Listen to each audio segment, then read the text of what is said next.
इंसानी जहन का सबसे अंधेरा कोना वो होता है जहां हम अपने सबसे करीबी रिश्तों को भी समझने में नाकाम हो जाते हैं।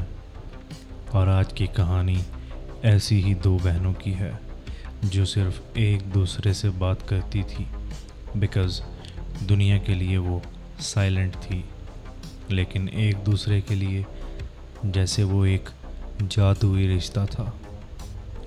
ये कहानी है द साइलेंट ट्विंस की, जून और जेनिफर गिब्बन्स।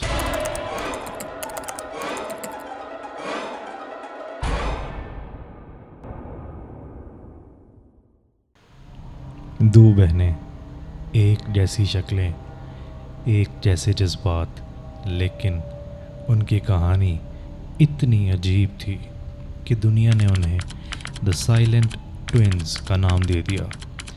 जून और जेनिफर, दो ऐसी बहनें जो पूरी दुनिया से खामोश थी, लेकिन आपस में उनकी बातचीत किसी और दुनिया की लगती थी। उनकी ज़िंदगी एक पहेली थी और उनका अंजाम एक हॉरर कहानी से कम नहीं।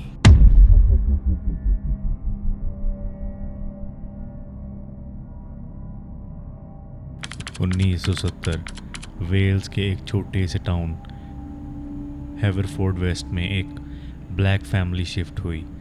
ये फैमिली थी ग्लोरिया और ऑड्रे गिब्बन्स की, और उनकी दो जुड़वा बेटियां जून और जेनिफर। शुरू शुरू में सब नॉर्मल था, लेकिन स्कूल जाने के कुछ अरसा बाद सब कुछ अजीब होने लगा। जून और जेनिफर दोनों किसी से बात नहीं करती थी, ना टीचर्स ना क्लास फेलोज़, सिर्फ और सिर्फ एक दूसरे से बात करती थी, और वो भी अपनी एक सीक्रेट लैंग्वेज में जिसे और कोई समझ नहीं पाता था।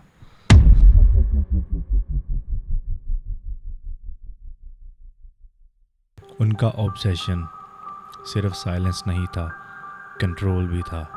जेनिफर अक्सर डोमिनेट करती थी। जेनिफर और जून दोनों अपने एक बंद कमरे में दिन रात बातें करती थी, लिखती थी, लेकिन सिर्फ डायरीज और खुफिया कहानियाँ। उन्होंने नॉवेल्स लिखे जिनमें उनकी ज़्यादातर स्टोरीज़ साइकोलॉजिकल वायलेंस, कंट्रोल और मर्डर के थीम्स पर बनी होती थी। यानी ये सिर्फ बॉन्डिंग नहीं, एक टेरिफाइंग मेंटल गेम भी था। बिकॉज़ जून की डायरी में लिखा था, अगर मैंने जेनिफर की बात ना मानी तो वो मेरी जान ले लेगी।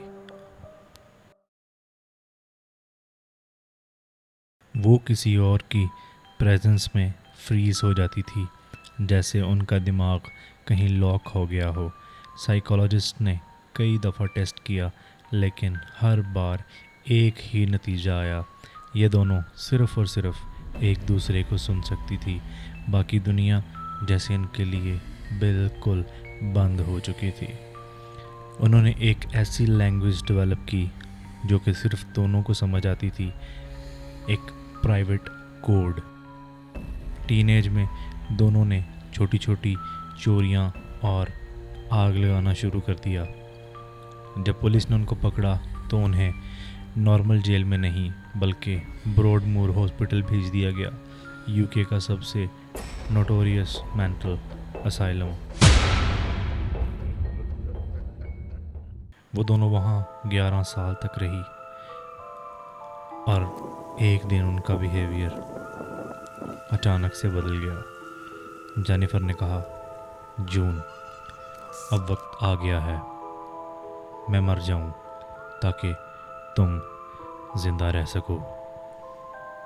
जून हंसी, बिकॉज़ उसे ये एक ड्रामा लगा, लेकिन अगले दिन जेनिफर की डेथ हो गई।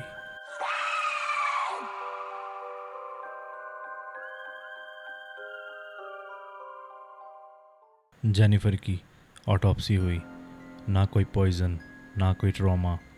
डॉक्टर्स ने कहा हार्ट फेल हुआ है, लेकिन उसकी हेल्थ परफेक्ट थी। जून ने सिर्फ इतना कहा, हमारी डील थी। उसने अपनी कुर्बानी दी ताकि मैं आज़ाद हो सकूं। और अजीब बात ये कि जेनिफर की मौत के बाद जून का पूरा बिहेवियर बदल गया। वो नॉर्मल हो चुकी थी, लोगों से बात करती थी, सोशल हो गई थी, जैसे उसकी ज़िंदगी का बोझ निकल गया हो। आई डोंट नो, मेरे पास वो अल्फाज नहीं है कि मैं इस स्टोरी को लेके किसी भी नतीजे पर पहुंचूं, लेकिन this story is really creepy. दो बहनें, एक जैसे चेहरे, एक जैसे दिमाग, लेकिन सिर्फ एक ज़िंदा रही और दूसरी ने जान दे दी सिर्फ इसलिए कि उसकी बहन ज़िंदा रह सके और वो उसका शैडो ना बन सके। ये कहानी हमें बताती है कि कभी कभी प्यार एक साइकोलॉजिकल हॉरर बन सकता है। जून एक्चुअली आज भी ज़िंदा है, लेकिन उसकी आंखों में वो राज है जो सिर्फ जेनिफर जानती थी, और जेनिफर अब कब्र के नीचे है।